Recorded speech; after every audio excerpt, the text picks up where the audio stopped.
Priory of St. Martin, Sergeant Patrick Harrington. He brought along with him a guest speaker. Her name is Jana, and she is the Veterans Liaison with Northwest Battle Buddies. And you may begin the recording. Thank you, guest.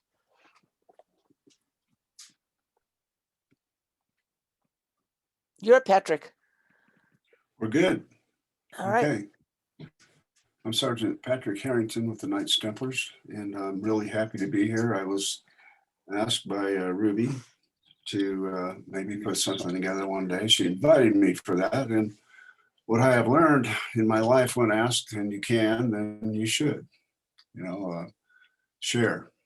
And today I can come up with lots of reasons to be thankful, but one of them is to be able to do this. This is not necessarily charity, but something I'm involved with quite a bit with veterans. I have to tell you that I am not a combat veteran. I am a veteran. I did have one life-threatening situation in the military in the United States. Well, actually a couple, but one involved weapons and many people, and it was a racially provided event for me that I didn't know at the time that I would have 40 some years later a problem with. Evidently I had that problem all of my life, which is hypervigilance, and one reason I've gotten involved in this. Now I want to tell you that a little bit when I grew up, I was born in Indianapolis, Indiana, and we were a very poor family. At the age of 4, I was put in an orphanage, kind of abandoned, with a couple of sisters. And I have to believe that some of the PTSD that I have came from there as well, because I was abused while I was there. It's been a long time ago. I didn't even remember it until we started digging back into that. So I have a therapist that tells me I have a chronic PTSD. PTSD does not go away on its own. You can pray it. I think God's got a special place in his heart for me for that, but he has not relieved me of any of these precursors or like that. I can tell you I was in Fort Knox, Kentucky when I was 19 years old. I got drafted. Just before I went to the military, I went to my best friend's funeral. They got killed in Vietnam. His name is Danny Frankboner. You'll see his name on a vest that I have. I think I've got it on this vest for my dog. So my deal is that actually when I got out of the military, I decided that I wasn't going to allow any destruction of me or any of my property. So I had actually in the military started carrying a gun. It was a pellet gun. And I used to travel and hitchhike back and forth to Indiana to Fort Knox, Kentucky. I will tell you that when I was in Fort Knox, Kentucky, I had a mission. It was to guard the gold. Well, I don't really remember that, but I do remember them telling us that we could not tell anybody what routes we took and what we did, and this and that for several nights. So that was one little claim to fame. I did guard the gold. I don't know if it's there. I never saw it. So you can just use your own imagination for that. But when I got out, I started a whole nother life. I got honorably discharged. I was left in Fort Knox, Kentucky for 2 years, waiting a trial that never came, not for me, but for the other people that perpetrated my space around all that and put guns in my head. And it was a frightful time. But when I got out, I bought a real gun, and I became notorious for taking care of business and myself. I became somewhat of an outlaw early. I was groomed for it somewhat through my life, through my father's businesses. But I didn't know. I just, I think actually evil and Satan started really working on me in those days. And I ended up, a lot of situations in Miami, Florida, in Albuquerque, New Mexico, where I then became a pretty much a criminal secret. You're only as sick as you are secret, and I was a big secret. anyway, without revealing much more of all that, that was a whole nother lifetime ago. And now I've been sober 34 years. It's 365 days a year for 34 years. When I got sober, after all the mess that I was in most of my life, it was a big awakening, and God did step in. God does for me what I can't do for myself, and that is I'm an alcoholic, I'm a drug addict. I don't use any of those things. But just like we say with spiritual warfare, that guy's standing outside that door doing push-ups waiting for me. And I have deprived, let's say, Satan of that due for this long. And I never really thought of Satan too much because I believed in God and he would protect me. And it takes that. I can tell you that I was a fairly strong man, fearless, gotten lots of physical confrontations, much combat after the military in lots of different ways, but I never let anybody touch me. I always had to get the upper hand. And I think that God protected me through a lot of that. I am very grateful to be a Knights Templar. I've been a Knights Templar. I'm a sergeant. Got promoted in October to sergeant. I was very happy. I finally have found a group that I wanted to be involved with. I asked actually the Knights of Columbus, and they said, "Well, you've been married, divorced," and they just didn't seem like they wanted to play very nice with me. So I said, "Well, I'm already looking into the Knights Templars," and I talked to the prior, and he says, "Well, welcome to the Knights Templars." I felt like it was a great thing that I would start. And the journey I've had here, the Knights Templars helped me so much with the spiritual warfare. As a person, I can't fight Satan. I have to have God on duty to help me with that. And when it comes to me, and it does, PTSD strikes at night. It strikes sometimes during the day. And some unpleasant situations. And this dog that you see in this picture, I guess you see this picture, Cody Living, helps me daily. I could not believe how much he was going to help my life. And there's a lady sitting in here that can probably tell you a little more about that. But she actually asked me after I got this dog if I would do this magazine. And I said, well, they're asking me if I can serve that way, if it'll help one veteran, it'll help one person. Sure, I can tell you that guy that's sitting on that and that lady there, that guy though, he would never let anybody take his picture years ago. You wouldn't find pictures of me anywhere. I was a spooky guy. I was very private, didn't get out and around. But from all of that, what I want to tell you is that this dog helps me with my life, and I think he helps with other veterans as well. As I meet other veterans, I have a little chip that I give out to other veterans when I see them, and that's one way I can give back as a thank you, especially the Vietnam veterans. They never got thanked like I did. I think maybe 4 or 5 times my whole life until a couple of years ago when it became very popular.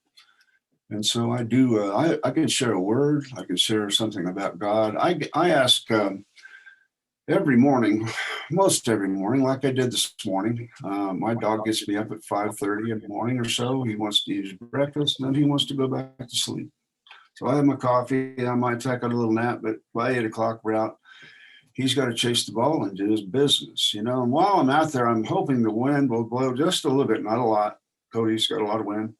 But I've got an American flag and a nice template flag up there, and it brings a warm feeling over me that I'm a proud veteran, patriot, and the Knights Templars have guided me in a really good direction, although I've just begun. Anyway, I would like to see if Jonna wanted to jump in on this article or this look that we have here that she kind of put together. And she's done it for some other veterans. And I think that we could look at some of the other images along the way.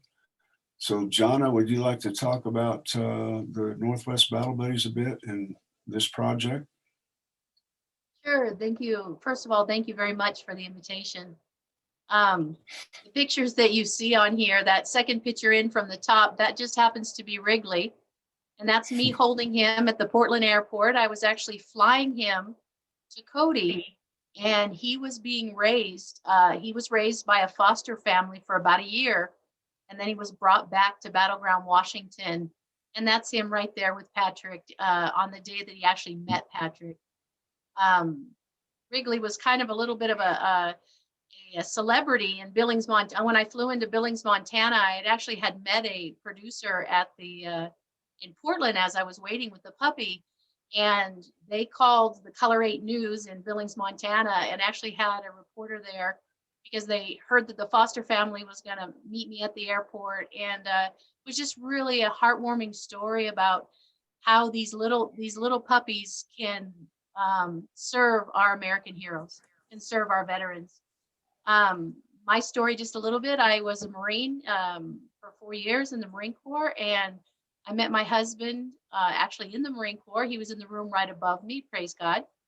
And we've been married for 34 years. And my husband went over to Iraq in 2003 for the invasion.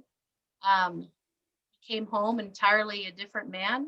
And my children were 12 and 13 at the time. And fast forward, I met Joe Walker, who is Shannon Walker's mother, who is the CEO and founder of Northwest Battle Buddies.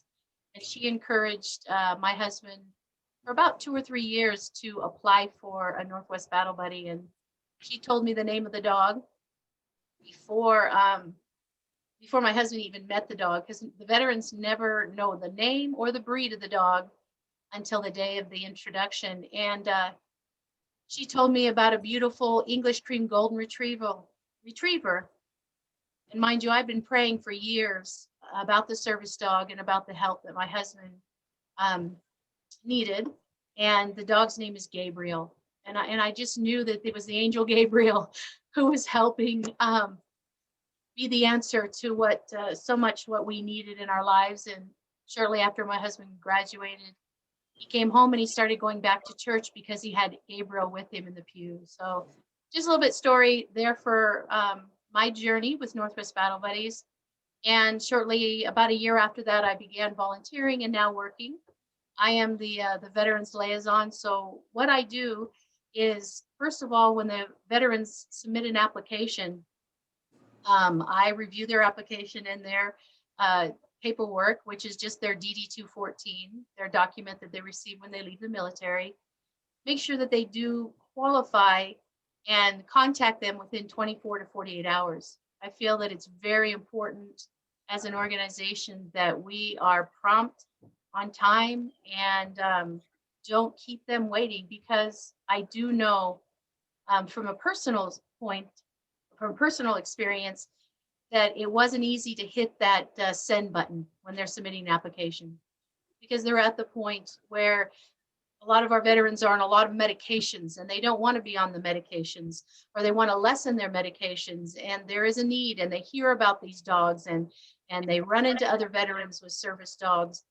And again, for them to hit that send button, I know it's not easy. And so what I try to be for them is that first line of hope, that first line of acknowledging that, hey, I know it wasn't easy to submit this application, number one, and this is who we are, and this is what we're about, and we're going to gift you this $25,000 dog for free. And just even hearing that, well, I talked to another organization and they were going to charge me $10,000. I said, well, this is Northwest Battle Buddies. I don't know about that organization, but this is what we are going to do for you. We're going to gift you with a professionally trained service dog and train you to become a dog handler. Not just gift you a dog and have you walk away and the dogs can do fantastic things without training the veteran, but for them to actually be a dog handler. The next slide. So these are some of our teams. This is the vest down there at the bottom. Second picture over is actually Wrigley's vest. And I love it that he had the Knights Templar cross, I believe, ordered before he even left training at Northwest Battle Buddies.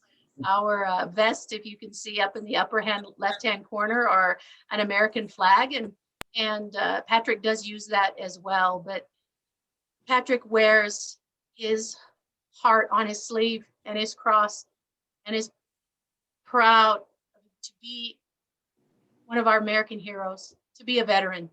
And I don't know if he could say that in his life years back or what have you, but right now, where he's at on his journey, he has a lot of service behind him and a lot of service in front of him. And Wrigley is the one that's going to be by his side on this journey too as well. God first and Wrigley. And we're just so proud to have him in one of our 145 teams. We've gifted, again, 145 dogs, service dogs. And there was a question earlier, and I kind of wanted just a little bit to explain. Our dogs are service dogs. Our dogs actually task for anxiety. They wake up veterans. They can indicate on adrenaline. And so a lot of times with service dogs, they want to know what kind of tasks the dog performs. Our dogs are considered medical alert dogs, because when the anxiety begins to rise up, the dogs can indicate and sense, smell that there is an adrenaline rise, a rise in adrenaline. The petting of the dog is actually what produces an oxytocin, a hormone in the brain that actually eases and relaxes. And it stimulates this social bonding between the veteran and the dog. Just amazing science as far as the brain is concerned and what these dogs actually do. Yeah, so just a little bit there. I wanted to say something about these people that are on this page. This black gentleman right up here, he's got a chocolate lab. His name is it, tell me, JT or? DL. DL. Yeah. That's all right. Now, I put his picture in there because he wasn't part of my class, but he was there to guide us through, help guide us through, just as an observer. And then he gave me lots of instruction. This guy, from what I heard and found out, he don't talk to many people. He's by himself. He's like, leery and has hypervigilance like I did, but I enjoyed asking him for help because he loved to help me. And I could see that glow on his face, yeah, I'll help you. But otherwise, he was just kind of stand back-ish, and I loved him for that. And I'm sorry I didn't get to see him before I left at our graduation. Now the puppy picture, wow. But the picture next to that is the first day that I saw Wrigley. Now Wrigley came out and jumped almost in my lap, and they let him do that first time. Now, we don't get to do that all the time, but he was up there looking in. I'm like, I just, just chilled. The next gentleman, I don't know him, but he is a Vietnam vet, and I thought it important to show his picture. But the other gentleman, and I'm really bad with names. John, do you remember what his name is?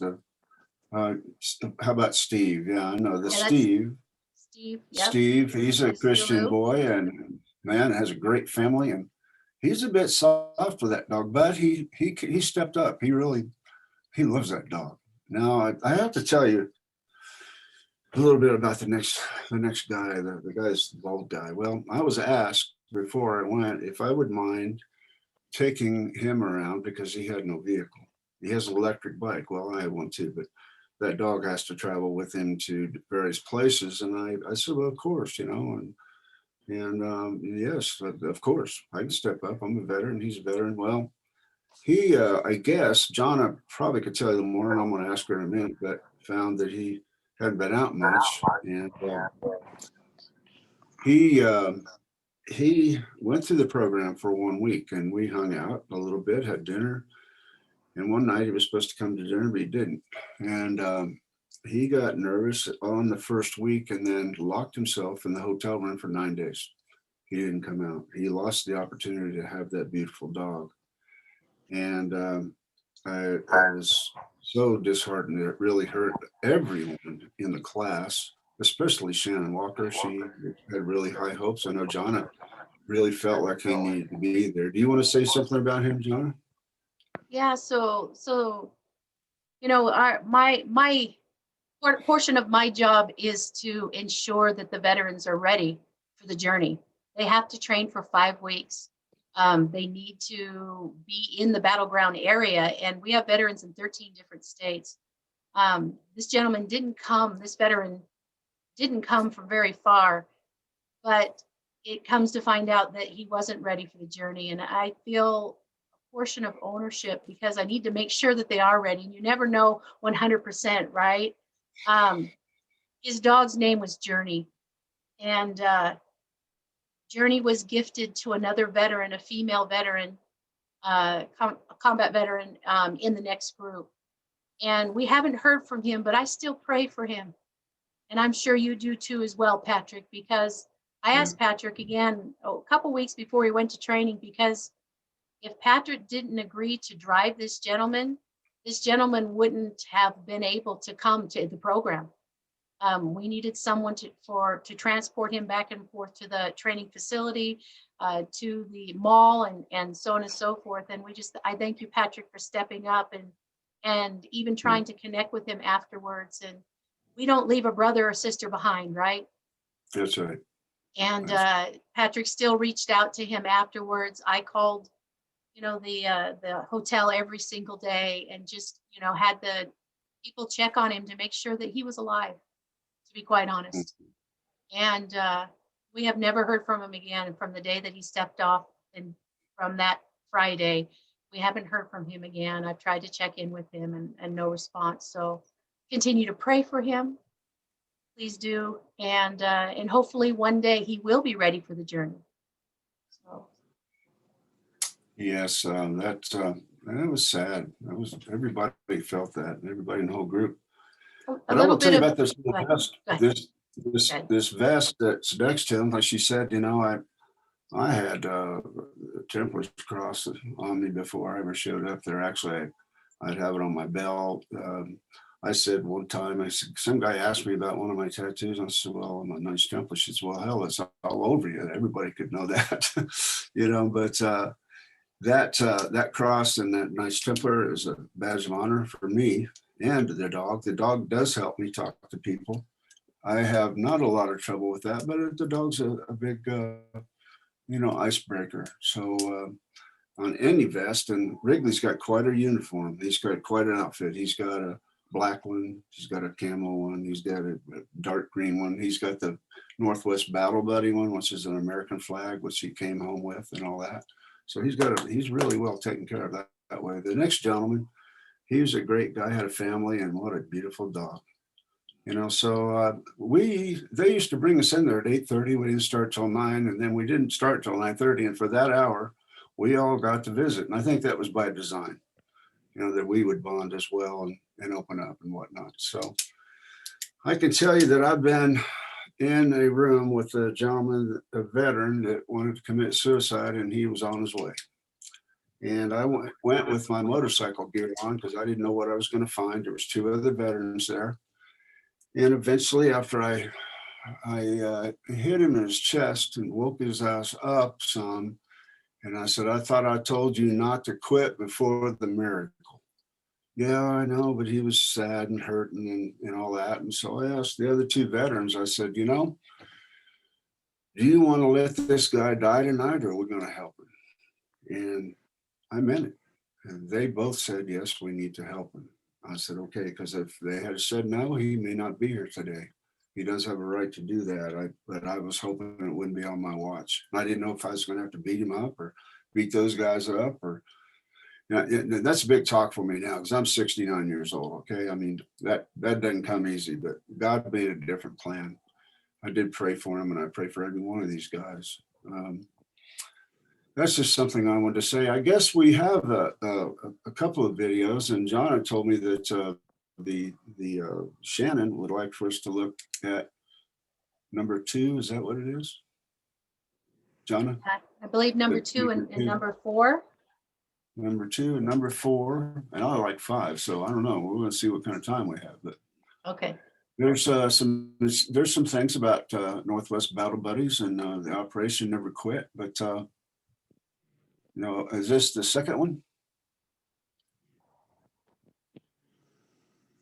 Ruby? Yeah, that's the second one. I had to mute Okay, myself. good. Well, let's take a look. It's about a 3-4 minute video.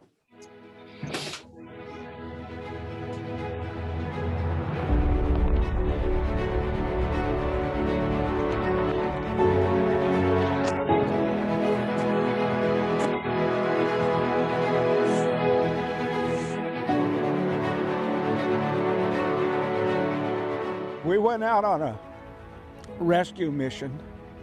There were 6 of us on the boat that we were on. Apparently we were hit with a large breaker which rolled the boat over. It swept the other 5 crewmen off the boat. We never found them.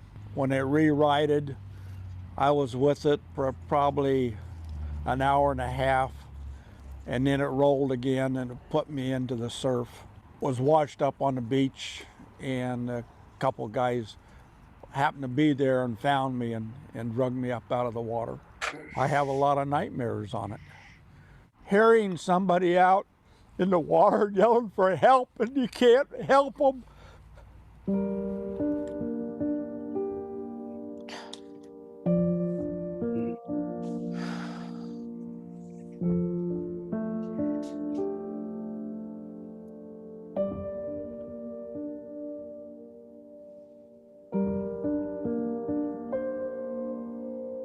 One of the biggest things was my temper. I was very quick to anger. Just the slightest things I found would just spark me off. I think that what really did it was one night that there was just something flying overhead. And I'm not one to I was always taught you never lay your hands on a woman. That's just how I was taught. But one night I ended up tackling my wife to the ground and I found myself on top of her. It was that realization going, okay, this is not right. And the look and fear that I saw in her eyes really hurt me inside.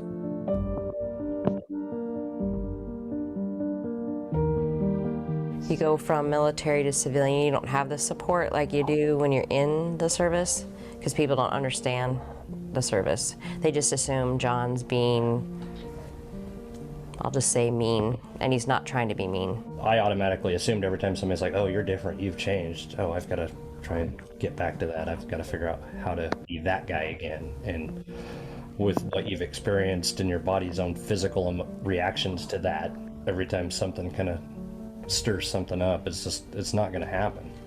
I got back from Afghanistan, and I pretty much, when I was over there after we lost our Mustang 2-2 crew, I pretty much quit flying. I just did my own thing and walked away. So I thought it was going to be easier than having to deal with it. So, you just try to get as far away from those kind of, everything that reminds you of everything. So I went to therapy for about 6 months, and then I didn't like it very much. And the doctor must have realized it, and he's like, hey, what's going on? And he knows it. And so he asked me some questions, and I came out and I told him I was going to commit suicide. So I wrote a letter in my pocket that I carried around, and I was going to do it. And I was going to end my life.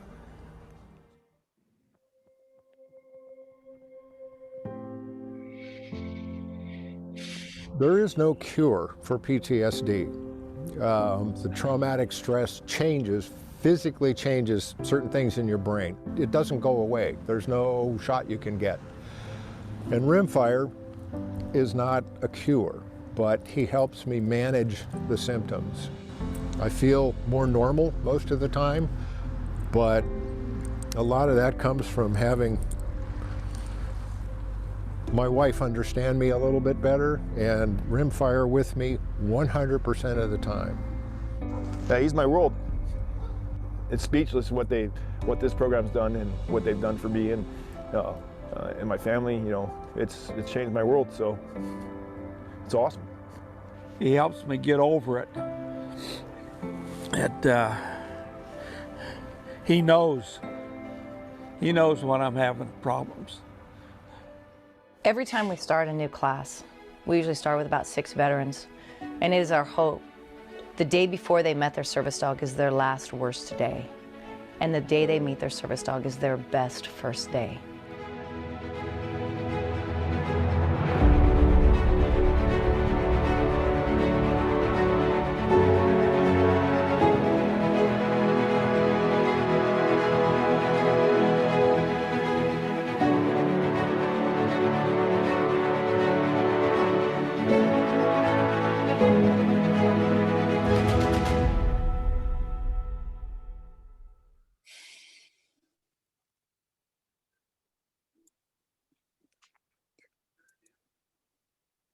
And you sit number 4? Yeah, Yes. that'd be fun. Mhm.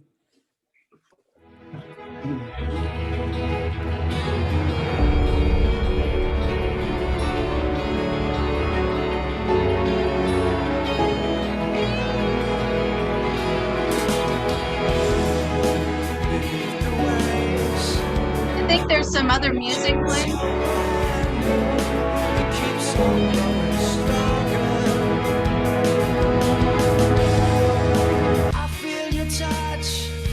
I hear some other music. As you walked on by, it hit me just like thunder. Somebody needs to turn the microphone to mute. I know the sky is blue. Face that feeling, baby, I'm coming on you. And it always slips away. Ruby, maybe try closing the other tab in the previous video.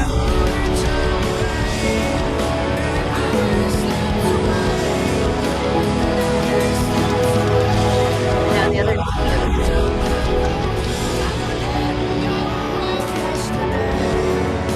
A pack animal or a dog has to have order, discipline, leadership.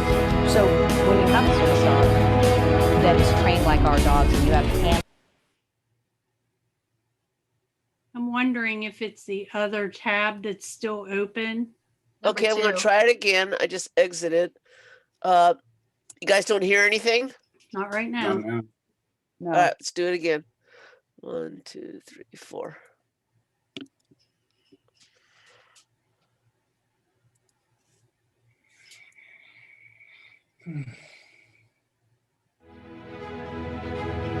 Perfect.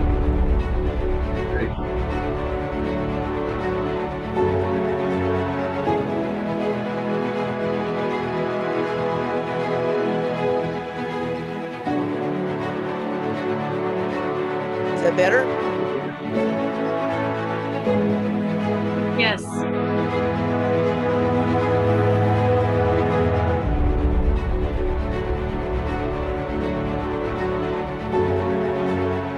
A pack animal or a dog has to have order, discipline, leadership.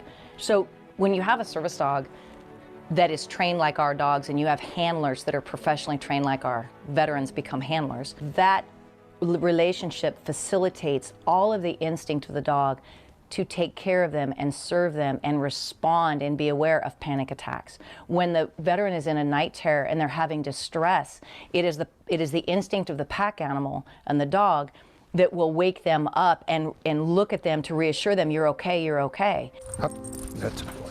This is Rimfire.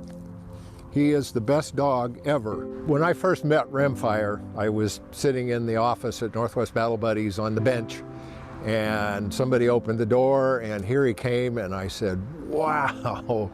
And he came right over to me, and we started making friends instantly. I don't know how I managed not to cry. It was a big moment. Shannon Walker is an artist in understanding and working with and training a dog and in training a handler to work a dog successfully. One of the things that separates Northwest Battle Buddies from all other service dog organizations is the amount of hours and months that we spend training our dogs and our handlers to be able to navigate life with excellence. We train in the malls, we train in the airports, we train in churches, we train in grocery stores, we train in movie theaters and restaurants, public transportation, anywhere that our veterans may need to go with their service dog. When we train in the malls, we look for specific instances of crowds. We also train going on the escalators and off the escalators, making sure that as they encounter the public, that our dogs are always welcome no matter where they go. When we train on the stairs, we also want to make sure that that dog is controlled, especially if you have public coming down, even with small children, that those dogs are moved out of the way as they ascend or descend on the stairs. One thing that's really important is our dogs are social and that it is proven, especially when we allow children to come up and love and pet on our dogs. Often our training includes things that we take for granted that we do so easily, like public transportation and airports or airport security. The anxiety can be very, very high, and they learn to rely on their service dog and learn how to navigate life. When we go to the church, it is an excellent place to go because of the people, the crowds, the sound, and the lights, and it is an excellent temperament test for our dogs. Often when we're training in the restaurants, we can have 5 or 6 dogs under the tables, but because they are so well-mannered and out of sight, people didn't even realize our dogs were there until we get up and leave. One of the skills we teach is very important is that the dogs ignore all food or items on the floor, not only for their safety, but for the etiquette when they are in restaurants, that they will ignore food even if it's dropped right in front of them. When we go to the grocery store, we want to make sure that our dogs are right at their handler's side, behind that cart, not air scenting throughout the store and not a hindrance to the public. With our dogs, a service life is the best life. When their vests are on, they know they're working and they're serving their handlers. But when that vest is off, they get to play and just be dogs.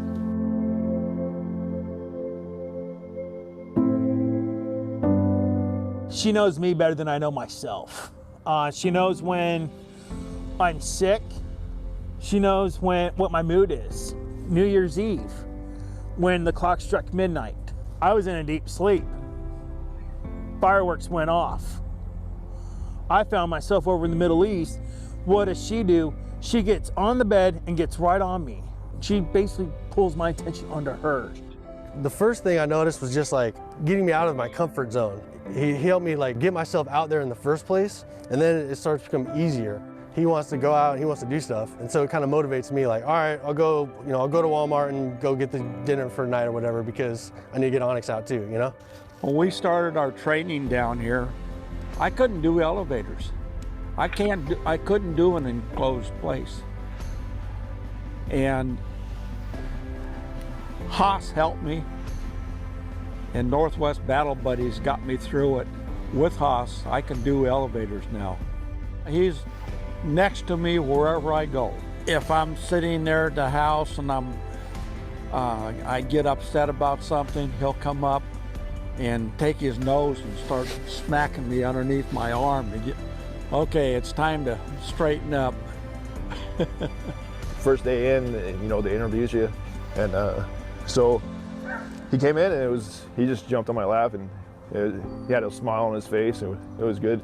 It was probably, I don't know, the 3rd weekend here. I got to take him over an overnight, and he came up as having a nightmare, and he came up and licked me in the face and woke me up in the middle of the night. So for the most part, I'm not a recluse. I don't stay at home anymore. I go out. So I'm able to do things more than I used to do. So the day I met Cadence, I was actually having a really bad anxiety that day. And they brought her in and she immediately went in my lap. I just felt complete at ease then at that time. I just knew from that day that my life was changed. I sleep now. I can go in crowds. I can enjoy time with my daughter out. Like, we're planning a trip to Disney World in the fall. And I know I wouldn't be able to do it without Cadence with me. There's no way. He helps me to put my shoulders back and to put my head up and to just feel that I'm capable of way more because he believes in me and he depends on me. And when he believes in me, that just gives me the faith and the courage to say, you got this, girl, you can do this. He needs you.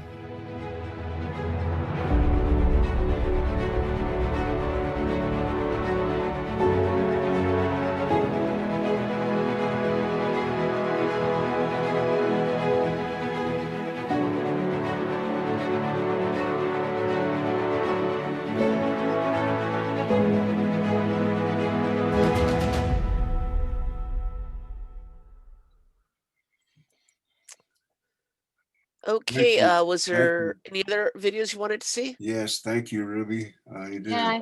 wonderful. I want to You know, every time I talk about these things in any kind of group, I feel very vulnerable, and I have a little bit of that now, but that's not you guys' deal, that's mine.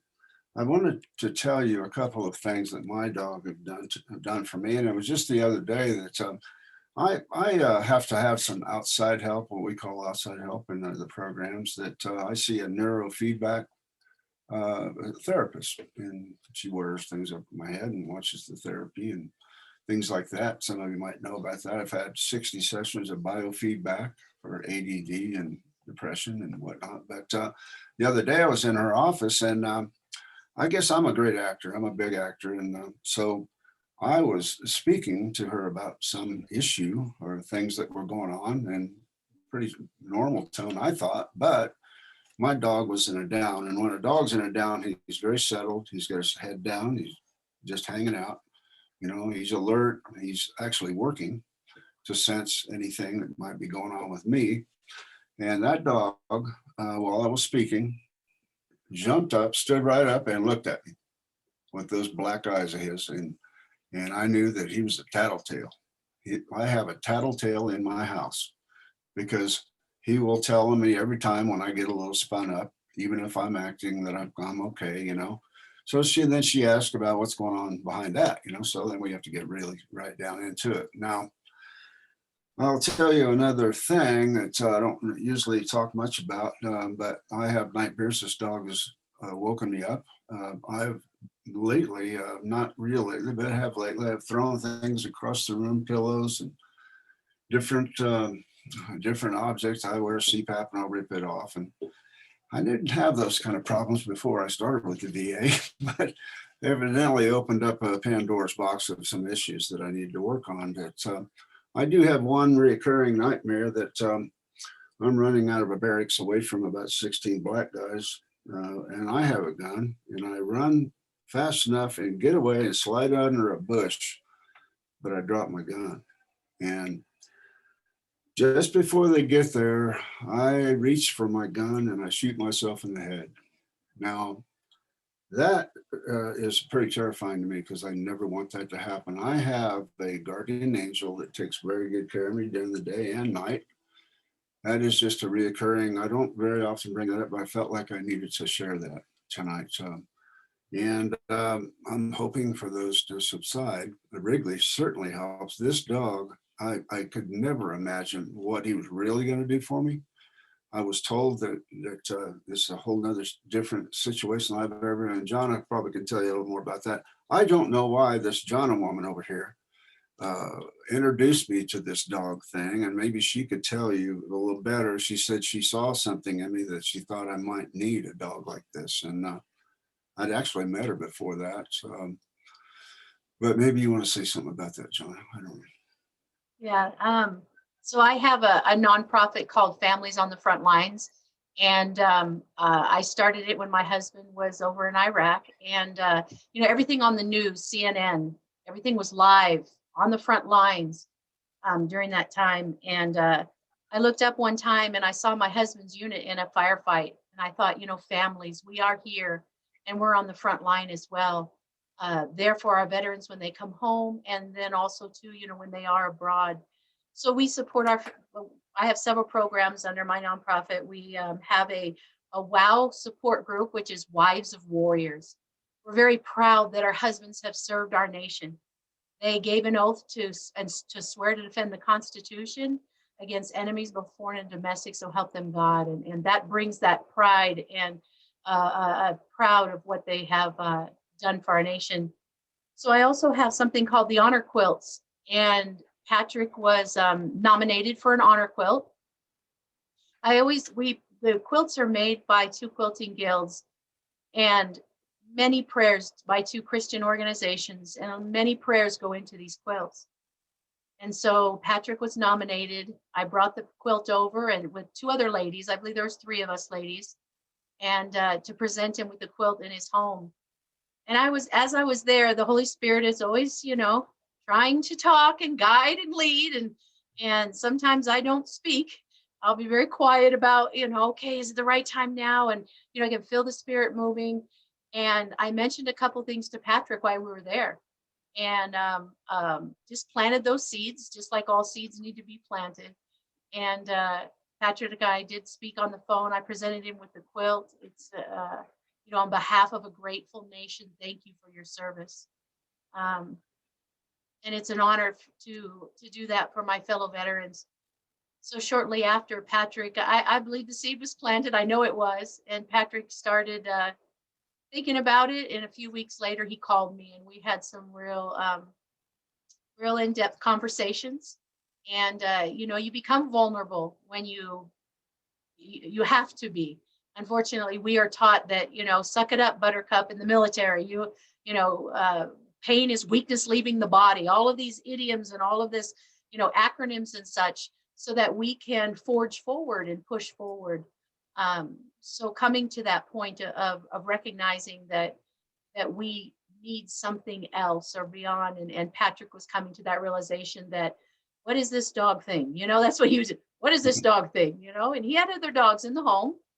He's got 2 other dogs, and he had to jump through some other hoops and pay for one of his dogs to be professionally trained so that he could bring a service dog. So he did have to sacrifice more than most. I wanted to just mention a little bit about, if you remember in the video, the gentleman, Matt, with the dog, Cadence, who said he wanted to go to Disneyland. Well, he went to Disneyland.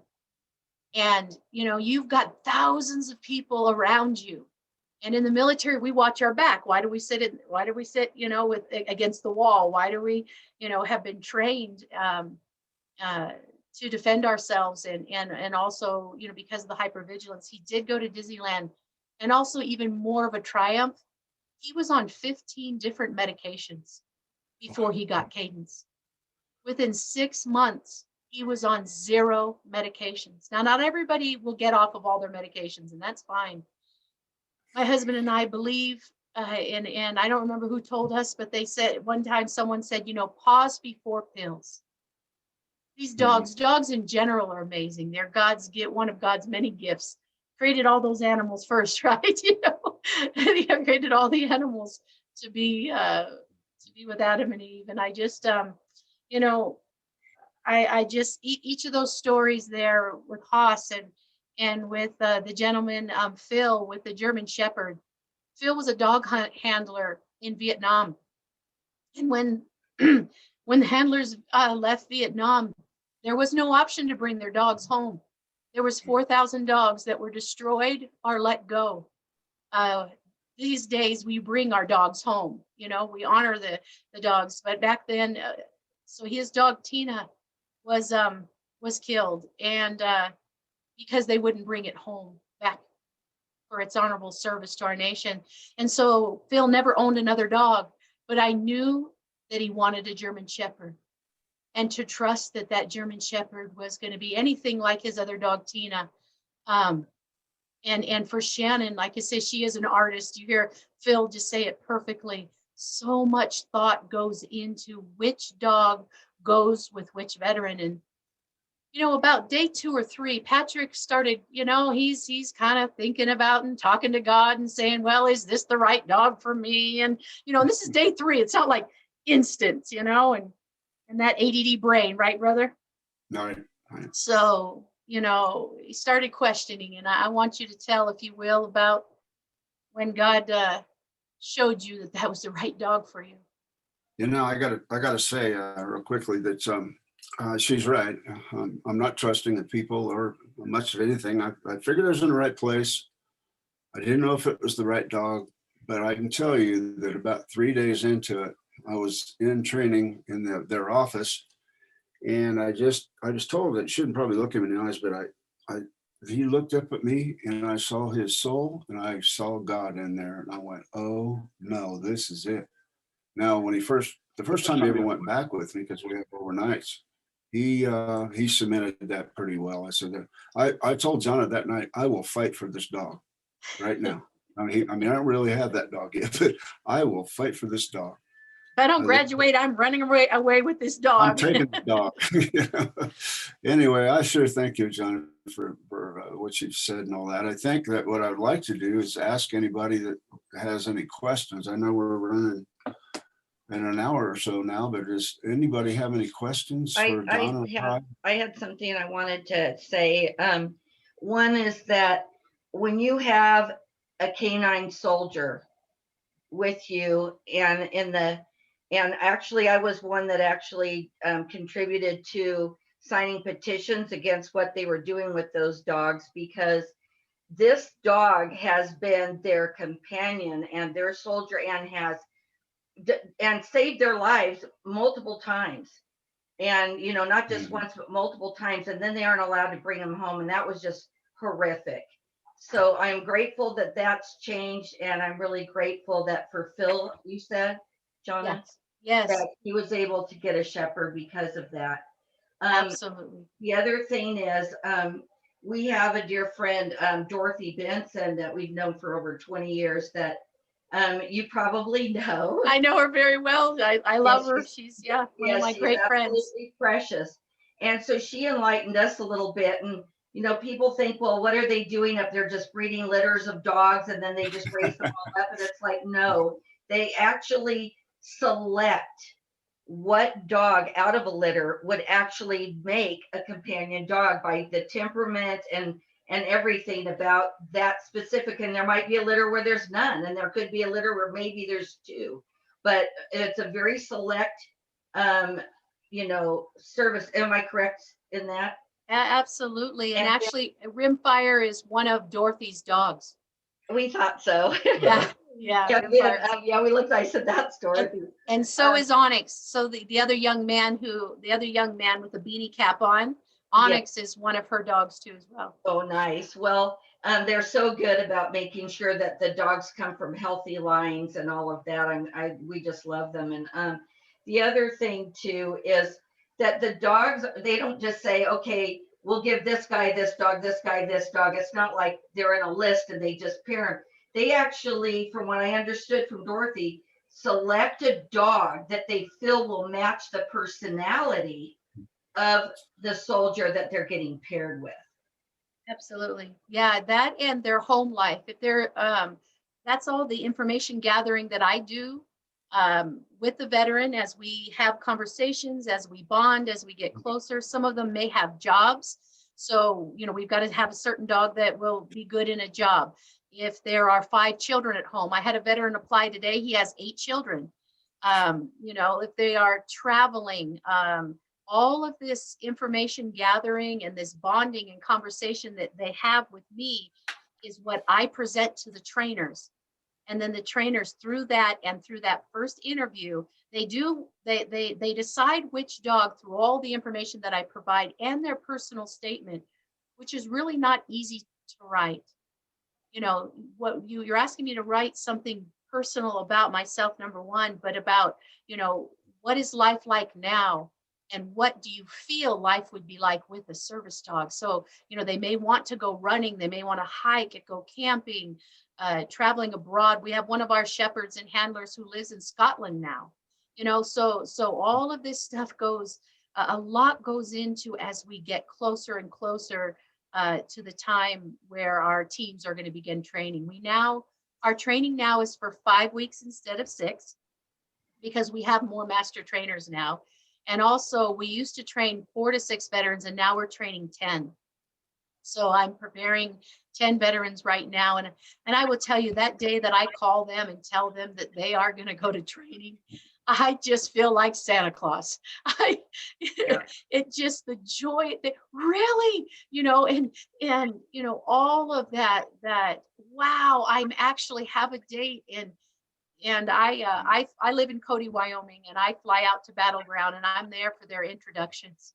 And that to me is, I wouldn't miss it. I wouldn't miss it, because all we've known is over the phone and paperwork and conversations, and sometimes conversations at 2:00 in the morning.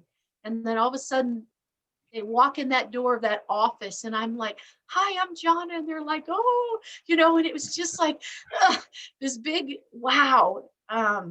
That we actually get to meet in person. And then that next day is when they meet their dogs. And, you know, Wrigley was one from one of our breedings, but we also adopt dogs, and we take surrendered dogs that families may get, that Christmas chocolate lab, like the gentleman DL. His dog Atlas actually lived here in Cody, Wyoming, and the folks got the dog. It was about a year old. They weren't doing anything with it, and they called me one day and asked if they could donate their lab. And I spoke to Shannon. She said yes, and I jumped in a car and drove him out there to Battleground, Washington. Just about 14-hour drive, just a short jaunt. But Atlas is now with DL, and Yeah, he it worked out. Yeah, he loves that dog. It's so great it worked out. Well, I also noticed that you brought up Project 22. We've been involved with Project 22. It's a very wonderful realization for people to be aware of. Our last notice on that was that because of it, that the death rates had gone from 22 a day to 19. Is that still correct? That is correct. The national average, and what a terrible thing to have an average for is 19. And but that's but ONQ 22 is one of our fundraising. So it's Operation Never Quit 22, and that's where you can donate $22 or more a month. You can sign up on our website www.northwestbattlebuddies.org. And just a small side note. Again, my husband was 22 years Marine Corps. I was 4 active, 4 inactive, and my husband and I we lost 14 friends to suicide. And about 5 years we stopped counting, because one day I woke up and I thought, why am I counting?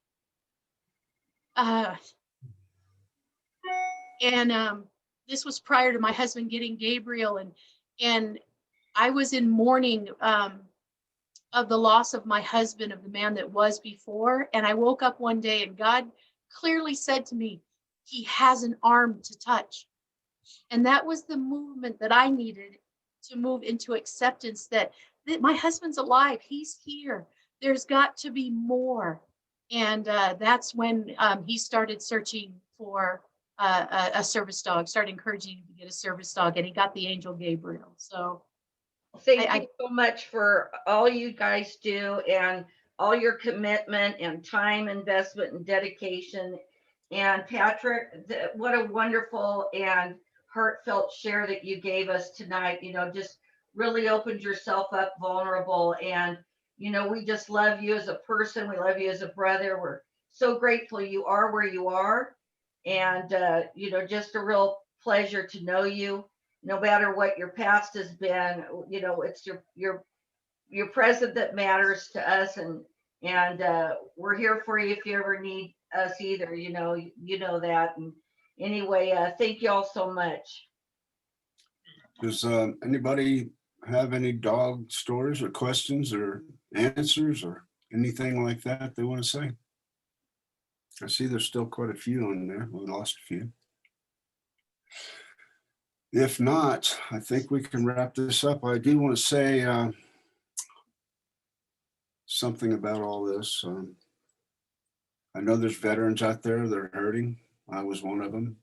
God does for me what I can't do for myself. God is in charge, and I want to thank God for putting all this together, and it's gone as well as it could go. I do want to tell you, because I tell all my veteran friends this and some other people, just don't quit before the miracle. There is a miracle. I have been called a miracle, and I kind of understand that. Not many guys like me got to live. I did, and now I'm working on a whole different life. I have been for many, many years. But it seems that I'm just getting rolling here. So, with the Knights Templars, it really brought a lot out for my life, and the dogs, Northwest Battle Buddy.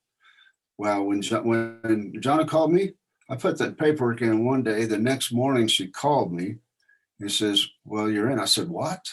I could not believe it. I didn't think I was deserving. Like most veterans, they don't feel like they're deserving. And I think Jonna will tell you that they are. What is the waiting list now? It was a year out at one point. Where are you at now with the waiting list? Actually, we're at about 3 to 5 months right now. Wonderful, because we were one time 3.5 years. But now that we are training dogs in 2 different places, and we started breeding and also still adopting from humane societies and donations. But because we have the amount of trainers now they're not waiting as long. And that was one of the hardest things for me to do, was to say, well, it's 3-year wait, and then keep them so positive and try to keep them positive. And now it's like, can you get your documents in quickly? Because I'm assigning you. Patrick, how long did you wait after you had your? Oh, no time. I mean, you put me in the next group. Yeah, so it was a I couple think I months. was supposed Yeah. to go in later, but then you found there was a spot earlier, and I left. You know, I got my stuff ready, and within a few weeks, yeah. And it was really meant to be. I loved it that Wrigley was chosen for Patrick because his foster family is here, and they want to get together with him. It's kind of like adopting a child, you know. Those puppies are raised in homes, and they're loved, and they're allowed to get on the bed and on the couches and just be in their space, and then they go to their boot camp where they get their formal training. But I'm just so excited for Patrick and for Olivia too. For Olivia, because it affects the whole family in a positive way too as well. Just in, you have the negative that affects, right? But the positive of the dog, and that's why we choose the best dog. Shannon chooses the best dog for the whole picture, not just the veteran, but for the family and for work and for play too as well. You know, some dogs might want not to go on a boat. We have a guy who takes his dog paddleboarding, and it's on the board, and he's just, you know, out there and enjoying what he enjoyed before the trauma. So yeah. You know of a couple of veterans that were on the list when they heard they had to wait even a year, they didn't want to wait. And I have to say that you know, they went ahead and just got a puppy, and I've seen good happiness with them because of the puppy, but there is not the satisfaction and the what's the word for it? The bond and the connection, it's not the same. Yeah, it's not that confidence that you would have with a service dog. Absolutely. I mean, they have the dogs, but you don't, it still minus some confidence. Maybe there's some happiness, but the confidence is so important. And so, you know, the fact that you guys are so dedicated, and it's just a wonderful thing. Thank you. Thank you. One of our teams lives out there close to you in Elk. We live in North Eugene. Oh, you know, Eugene. Oh, okay. But you know Dorothy. Okay. Yeah. Yeah. When she had Dobermans, we got a couple of Dobermans from her. Yeah. And we had one that we trained because we were doing patrol for the Oregon Rangers. So one of the Dobies was used to do some search and then. I wanted to say, you know, if anybody wants to see that front page of me and the dog and my wife, I have an electronic copy of the article that was in there. If you'd like to see it, just PM me or whatever. I'm looking at a message here from Gary Revitt. Is that the name? I guess he had a hard time listening at all this, and I feel sorry for him, but I want to pray for him. This is hard for me. Sorry, I have to go. And I understand that. It's hard to talk about or hard to listen to. I think it's necessary, but I really appreciate everybody coming out, and I'm glad that I could be a part of it. God does amazing work through a lot of amazing people, and this room right here is full of them. You know, I took away a lot from each one of you, and I really cherish that in my life today. So thank you. We sure appreciate you coming, because, you know, both of you brought such a wonderful presentation. And I mean, it even got, you know, to me, it was very touching, and a couple of them made me even tear up. It was just, you know, dogs, a person just can't believe what they do. You know, I'm a veteran. I'm a veteran Air Force and veteran police officer, and I just got a rescue dog, you know, recently, and Buster is my best friend, and it's just amazing what they do. And your program is just wonderful, and I thank both of you for being our guests tonight. Thank you for having me. Thank you, Patrick. You did an outstanding job. I did put my email address on there if anybody wants it, if you'd like Okay, to see great. the article and whatnot, or if you have any questions, anything I can talk to you about, anybody could use some help. I do have to say that I'm on my last question for the leadership and ministry, and if anybody's got anything that they can throw at me for how I can help the Knights Templars in any way, please PM me. Patrick and you, those that shared, this is a wonderful presentation. Really appreciate it a lot, and I appreciate the fact that you guys were very vulnerable, both about your PTSD and also about your situation with your husband coming back and not being the same person. There's a lot of vulnerability here, and just God bless you both, and thank you so much for sharing. Thank you. Thank you, Prior. Grand Prior.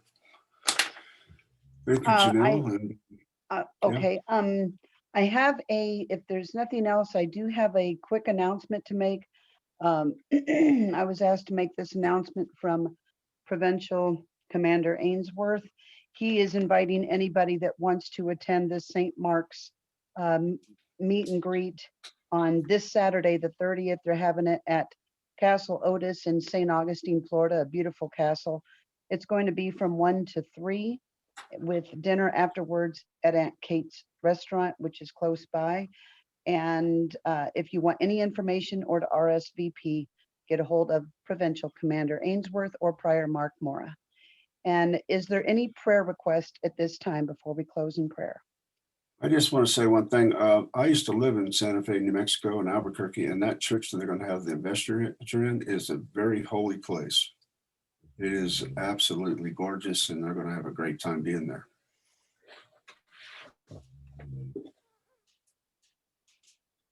I would like to put a prayer request in for Gary. He seemed to be having a hard time.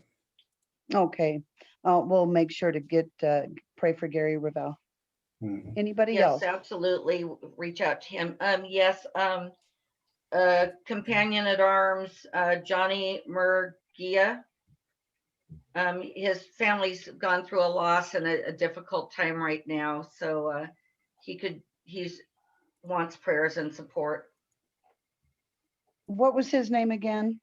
Johnny Murgia. Johnny Marquia? Murguia.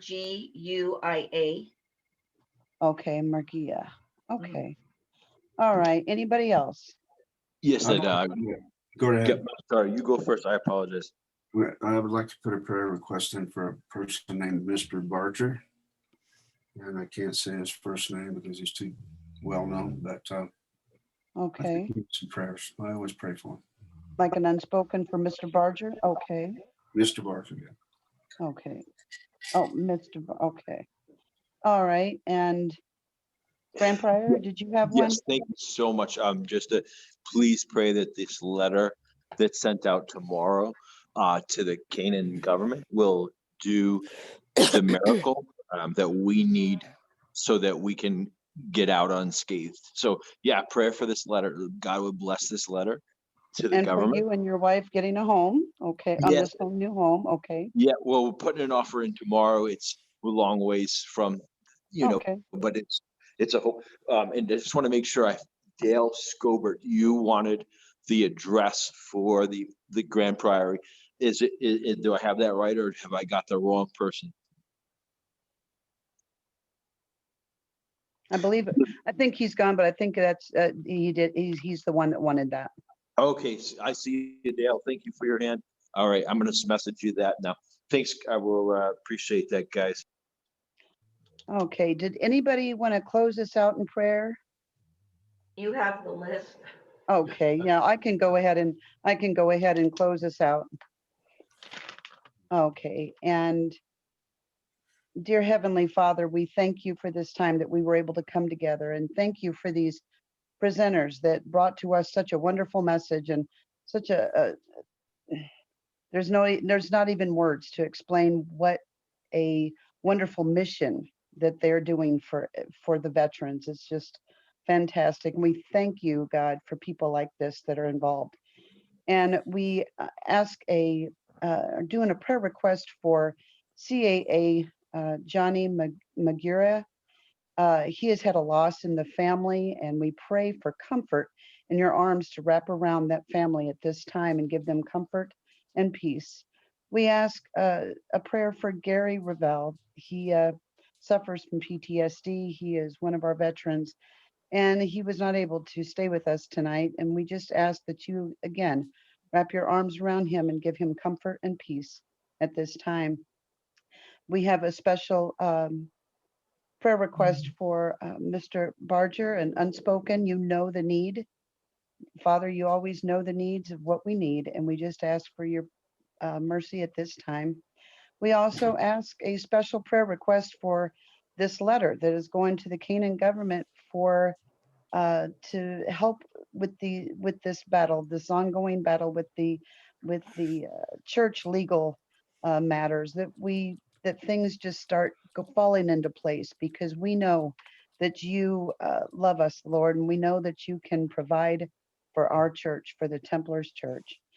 We ask you to lead, guide, and direct us the rest of this week.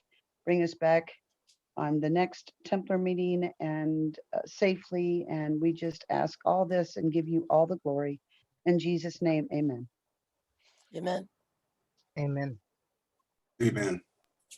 Thank you. Thank you for attending this evening. And if you want to speak at an upcoming roundtable, please contact myself, Janelle Cook, or Turco Ruby Blaz. And again, we thank you for your speaking this evening, and you all have a wonderfully blessed night. Thank you, Jonna. Thank you. I'll be talking with you. Thank you, Jonna, for coming to assist Patrick tonight. Oh, you're very welcome. Thank you. It was an honor. Thank you. It was kind of hard for me to listen to it because Patrick knows about my father's past. And Yeah. No, I understand. I do. I have my own, yes. But I'm just thankful that God can use our wounds to heal too as well. And that he can use the broken, right? To continue his mission and his service, because we come alongside each other, because we well know pain. Yeah. I am just thankful that you invited me this evening, Patrick, and for you accepting me here in this roundtable. Thank you so much. Jonna, Ruby has donated. She's done real well with supporting us already. Thank you, Ruby. Thank you You're so much. welcome. It's my honor. Continue. And you do it in honor of your father? I think I did in honor of my dog that passed away this August. This August, yeah. Barney Boy. Oh, Barney Boy. Oh. Yeah, it was. You know, I wonder why we have dog. And you know, I know people say too as well that it's God spelt backwards. Yeah, it certainly is, you know. That's right. But God is the one who placed this mission on Shannon's heart. And when a veteran walked into her office one day and said, "Would you help me with this dog?" And that story is on our website. So if you know any veterans who have deployed, any veterans who need help, even if they don't qualify, I will give them to the Association of Service Dog Providers for Military Veterans, whether it's military sexual trauma or other traumas or wounds that happen during their service. I will refer them to an organization that will gift them with a dog. So again, if it's not our organization, I will help them find one. So, You know, when they gave me my dog, they did not tell me they were going to give me a snoring dog. Does he snore, Patrick? He's behind me. I don't know if you can hear him, but he's snoring. He's a snoring dog. Janelle's dog snores. He's a tiny little guy, but I told Janelle, I go, "Is that your dog snoring?" Yeah, actually, if I just do this, you're going to hear it.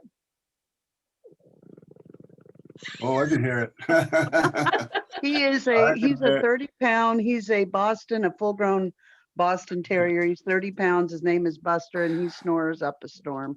That's great. All right, Buster. Sleep well.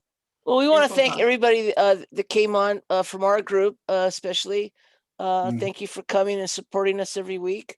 We've made a lot of changes to the roundtable. I'd like to think for the better, and you know, we got a great lineup this year of speakers. We're branching out a little bit. Janelle and I were able to make friends with one of the authors from Oak Island, and now we've just made contact with the lost relics of the Templar, and hopefully we'll be asking them to speak pretty soon, and then we'll see how it goes. If I could share just one more thing. Oh, real sure, quick. absolutely. I lived on the island of Malta for 2 years. Uh-huh. My husband and I worked for the State Department, so it was such, I didn't even know where Malta was when we were assigned. It's 12-mile island, and St. Paul shipwrecked there in 60 AD. It's the Acts of the Apostles, chapter 28. It was so amazing to live, and whenever I see the Knights Templar cross, I always think of Maltese cross. The Knights of Malta, and yeah, so I loved living there and being with the Maltese people and learning the history of the island and sitting where St. Paul sat. St. Agatha was there, and Caravaggio painted the beheading of St. John there too as well. So just a lot of rich history, and the house that I lived in was older than our country, older than the United States of America. So I just every time I see the Knights Templar cross, I think of very fond memories of the Maltese, the Knights of Malta. Well, I would think that you probably could be invited back anytime you want. I'm pretty sure. Oh, absolutely. Not that I wanted to speak about it. I was just sharing my affection for the cross. Well, we're actually trying to get you hooked up with Sister Donna, who does the recruiting. See if you'd like to join. We may get a recruit out of this. Yeah, exactly. Oh, boy. I'm happy to help however I can. Okay, Patrick will share my contact information. All Well, right, happy you to guys. have you. All right, I'm gonna thank you take so this much, morning and God dog- bless I'm you. gonna take this morning dog to bed. Okay. All right, God All bless right, you thank guys. you. Thank you. Good night. God bless you. Good Thank night, you for everybody. coming. God Good bless. night. Good night. Night, everyone.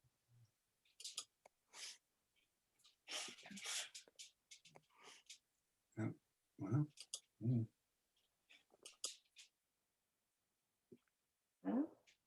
There we go. Nope, still not doing it.